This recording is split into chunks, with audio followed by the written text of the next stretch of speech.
Civil hospital સોલામાં ગત અઠવાડિયાની વાત કરીએ તો કુલ 12,066 ઓપીડી દર્દીઓ તપાસ કરવામાં આવ્યા છે, જેમાંથી 4,507 દર્દીઓને દાખલ કરવામાં આવ્યા છે.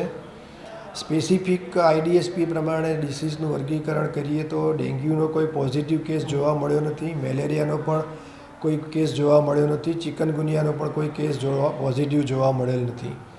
વાયરલ ઇન્ફેક્શનના 103 કેસ જોવા મળેલા છે, જ્યારે હિપેટાઇટિસ એ, હિપેટાઇટિસ ઈના કોઈ કેસ જોવા મળેલ નથી અને સ્વાઇન ફ્લૂનો પણ કોઈ પોઝિટિવ કેસ જોવા મળ્યો નથી. ટાઇફોઇડનો એક પોઝિટિવ કેસ જોવા મળેલ છે અને હિપેટાઇટિસ એના 4 કેસ જોવા મળેલા છે.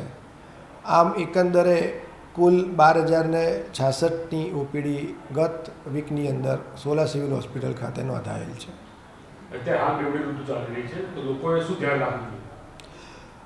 બેવડી ઋતુને કારણે રાત્રે ઠંડીનું પ્રમાણ વધારે હોય છે અને દિવસે ગરમીનું પ્રમાણ વધારે હોય છે, તો એની પણ શરીર ઉપર તાપમાનના ફેરફારને કારણે પણ અસર જોવા વર્તાતી હોય છે. આ સંજોગોમાં બહારનો ખોરાકની માત્રા ઘટાડવી જોઈએ, ઘરનો ઘરેલું ખોરાક ખાવો જોઈએ.